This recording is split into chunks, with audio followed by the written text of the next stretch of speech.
Hey, what's up? I am Tony Moving Fast Mata, otherwise known as Tony Making Food Mata. I am still in the transition of trying to change my YouTube channel name to Modified Motors instead of Modified Cooking, because this channel is just more geared towards building and rebuilding motorized bikes. So this is part 2 of fixing my buddy's busted bike that he brought to me, just saying that he wanted the handlebars replaced, and there's a whole slew of problems. So we already fixed the handlebars, which is good. We still got to figure out the brake situation, and at least I got the front brake, which is good. I don't have the back brake figured out yet, but I'll figure that out. So now what we're going to do is we're going to take off this rear wheel, and we are going to put the sprocket on it. Now, Don gave me this rusty sprocket. I think it's a 42 tooth, which is good for this size bike. But with this bag of parts that he gave me these bolts. And Don, sorry, but these bolts don't fit in here in your rusted crank. What do you want me to do here? Work at miracles? Boom! Look at this nice, shiny crank. 42 tooth that I am going to put on here. Now, when you put this on, you can kind of see, maybe, that it's beveled. Okay? One side sticks up, and you want that side that sticks up to face out. Okay? You want that to face out, and you don't want it to face in, because then the chain isn't going to line up. Okay? So the main thing about installing the sprocket on here is to make sure that it's true, so that when it spins, it isn't doing this. Okay? Now there are a couple different gizmos that they sell that attach this to the rear wheel. Okay? But honestly, the best one that I've used that is the standard rag joint. Literally, we got these 2 gaskets, right? It's right here. Fits on the one side. This goes on the other side. Then you have these metal plates that fit right there. There's 3 of them. Now the ones that have 3 of them are a lot better than the ones that just have 2 out of the rag joints. I just find it's easier to tune in and dial in on your rear wheel to make sure that it's true. Okay? So we got that. You really only need a couple different tools for this install. A 5/8 wrench, get the bolt off. Oh yeah, by the way, thanks Don for giving me this bike with this stripped bolt that took me about, I don't know, 20 minutes to get off. So I loosened it right now for video purposes, but thanks man. It's stripped. Luckily I can modify things. So you need this, you need a ratchet wrench, 10 millimeters. 10 millimeters, you're gonna need 2 of them, 2 of these guys. Now I have this one, which is a pretty good tool, okay? It's like an Allen key, Allen wrench, but you can fit the ratchets on it, which is good. And this will help me get into it, and you'll see that when we get into the install over here. Let's get right into it, let's take this wheel off.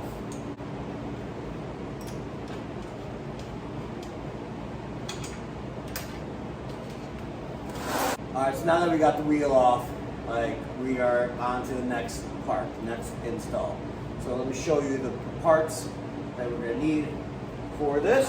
So this is what we have. We have our sprocket, we have our metal plates, we have our rag joint, the 9 screws, or the 9 bolts, our 2 wrenches, and we have our tire.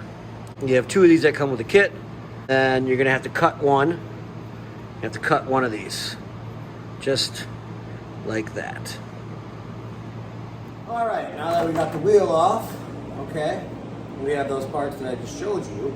Now what we're gonna do is we're gonna install the crank. You have your tire, and it's gonna be your drive side. All right, so you have your 2 gaskets, right? Boom, the one that you cut. The one that you cut, you're gonna have to put it on the inside of the rim. And again, this is why I really just like doing this part of the build just because you gotta get in there. But this one isn't as hard as the ones that I've dealt with my mags. Custom building my 20-inch bikes. This is a 26-incher, so my 20-inch mags that are not designed for motors at all, like way harder. So you got the one that goes here on the inside. You got the one that goes here on the outside. You have your crank. Remember to make sure that your crank is the beveled side is out, and it should fit right in there like that. Now you're gonna flip it, and we're gonna try to line up everything. Line up everything so everything is there. Take this guy, put it in here, find its little buddy, right in there, find the other end. When we do this, we kind of want to make sure that everything's lined up, that the bolt goes through, it goes through the spokes in the appropriate way so that when you tighten them all down, all the spokes are like, a spoke isn't in the way of one of the holes, because we got to make sure that everything is tightened up evenly. And again, I'll show you more. So now you have your metal part. So you have your crank, your rubber gasket on the outside, your rubber gasket that you cut on the inside, and you have your metal piece. And your metal piece goes on the outside of the inside. If that makes sense. And we're just gonna get one started just to kind of see where we're at. And it kind of just hold things in. Now you got your 10 millimeter nut. Put this guy in. Again, this is the part that sucks because you got to get your hands in there, and it's a tough fight. Space is very limited. If you have big hands like me, it's kind of hard to get in there. All right, so we got one. We got one in. Oh, great, this just broke on me. It's a plastic piece. Thanks, Don, for your hoopty bike and this build. At least I get a YouTube video out of it. So, you can't really see, but we got the metal part in on the back there. So we're gonna loosely put in the rest of the nuts and bolts, you know, to make sure that everything lines up, and then we're gonna tighten them down evenly. Okay, so let's get on to that.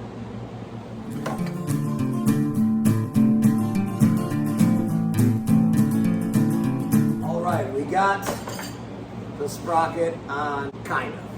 Okay, so this is on with the rag joint. Okay, we got all 9 nuts and bolts in here. There are 2 rubber gaskets. One goes crank, gasket, spokes, gasket, metal plate. It fits in there pretty well. It fits in there pretty nice. And it's very important that when you tighten these down, that you go in a star-shaped pattern. Okay? Actually, what I'm going to do is I'm going to number each one of these 1, 2, 3, 4, 5, 6, 7, 8, 9, and that will make it a lot easier for me when I'm tightening things up. So I'm going to go ahead and do that. Okay, now I got everything labeled. 1, 2, 3, 4, 5, 6, 7, 8, 9. We got 1, 2, 3, 4, 5, 6, 7, 8, 9. Goes in a star pattern, not just around here. The reason why we're doing this is so that we try to make sure that the sprocket remains true. Very, very important, because when this engine's going, and it's going, even though it's only going to do max speed of 30 miles per hour, that chain's going to be going. We don't want this to be wobbly. Trust me, it's very important. So we have 2 wrenches, okay? I have this one right here, which is like an Allen wrench, but it has the ratchet head on it, which is really, really useful. Probably one of the better tools that I have, so I can get into spots. And then you have the ratchet wrench. Okay, so we're gonna start at 1. We're gonna get this guy in here. And this is the thing that like really, really sucks about these guys, is that getting in there, and of course, this guy won't fit in there. So what's plan B? Plan B is a needle nose pliers to get all up in there. And you're gonna want to tighten it. You know what? These ones aren't working. Let's go to plan C. Plan C, robo grips. Now I just gotta get the robo grip inside here. Again, you can see why this is the most crappiest part of the build. Just all this like getting in this tight spots. All right, we're gonna go. And we're gonna tighten this down. Not all the way tight. You don't want to go all the way tight, but we want to kind of get there. Okay, so we're at about 80%. We're gonna go down to 2, and again, you just tighten that about 80%. Okay, we want to do this for all 9 bolts, and we want to make sure that we don't tighten it down too much until the end, because we want to make sure that this remains true and remains aligned with this. But as you can see, getting into this tight spot, that sucks. Go to 3. And again, it's very important. This is why I like label these, because when you're doing this, you know, you're going around, you're like, oh yeah, I can remember this, I can, you know, this, that, and the other.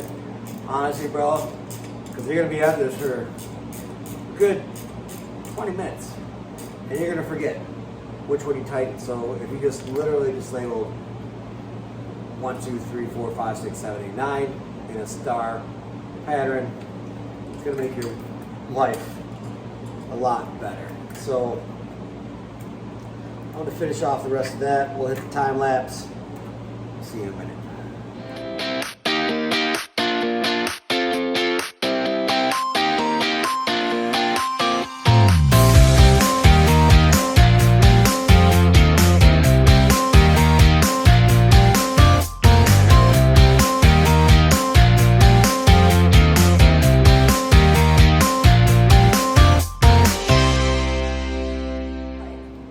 So we got this on, and it's true, the time lapse was probably about 30 seconds, but it took me about an hour and 20 minutes to get this all on.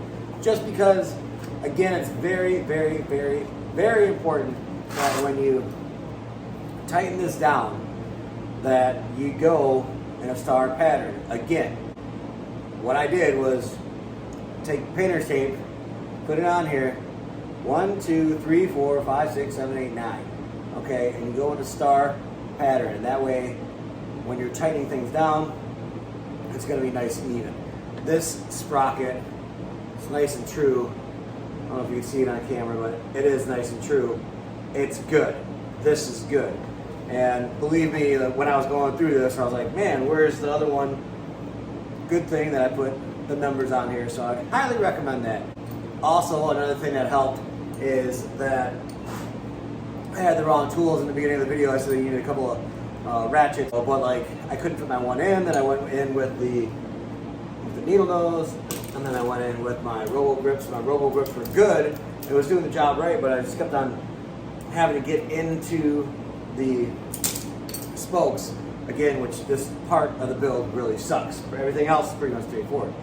But I used a 10 millimeter. I found my longer ratchet, okay, for this, and then I found my other wrench. And this one, the smaller wrench, was a lot easier to get in there and tighten up. And this one was a lot easier because it allowed me to clear the axle, which was good. instead of having to, you know, keep on going around. But yeah, I'm done for the night. That's pretty much all I want to do is show you all how to do that. It's very important. Again, I would recommend numbering everything. I mean, if you don't do it, you don't do it, but you're gonna end up going all over the place. Buy one of those other sprocket adapters for your bike. It's not gonna work. I've seen them break. I've seen them. I've read stuff online about it. I'm like, this is your best bet for this. It's gonna get it nice and tight. You can adjust it. It's super. It sucks, but super sturdy, super stable. You don't have to worry about. On the other ones, they kind of just go in and they kind of hit like 3 points, and your sprocket can slip. So when you hit the gas, it kind of just like slips a little bit, and it catches it, and it can actually harm your spokes. So again, the rag joint, I wouldn't really dog that. I would just go with that. Also, the carburetor, the NKB or NB1 or NKB1 or NTBB, whatever, the stock carburetor, this thing is great.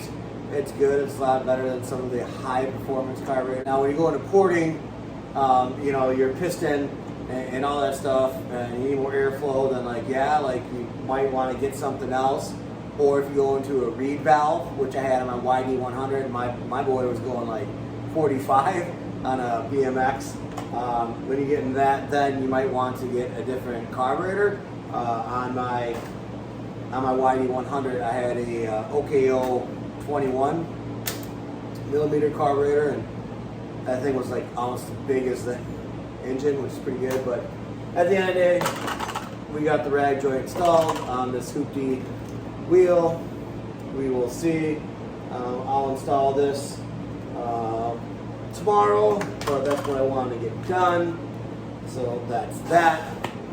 Thank you for tuning in. That was a quick video on how to install the rag joint on a motorized bicycle on a 26-inch rim. And again, this is my friend's busted bike. Just needed the handlebars fixed, but I'm doing all this stuff. I got him this new crank instead of this rusted one. Whatever. Bolts that actually fit. Whatever. The actual gaskets and the metal back that goes to it. I actually had that. I mean, miracles here, baby. Miracles. Tony Moving Fast Mata. That's what I'm doing. On that note, thank you for tuning in. Like, share, subscribe. Again, I'm trying to get my YouTube channel name changed to Modified Motors instead of Modified Cooking, but thanks for all the support. Can't wait for the next part of this build. I'm going to install this, get the change going. Oh yeah, I forgot. This doesn't have a derailleur on it. Thanks, Don. Your bike that has gears on it doesn't have a derailleur on it. How are we supposed to switch gears if there's no derailleur? Come on, man. All right. Thanks for tuning in. Again, I am Tony Moving Fast Mata. Have a good night.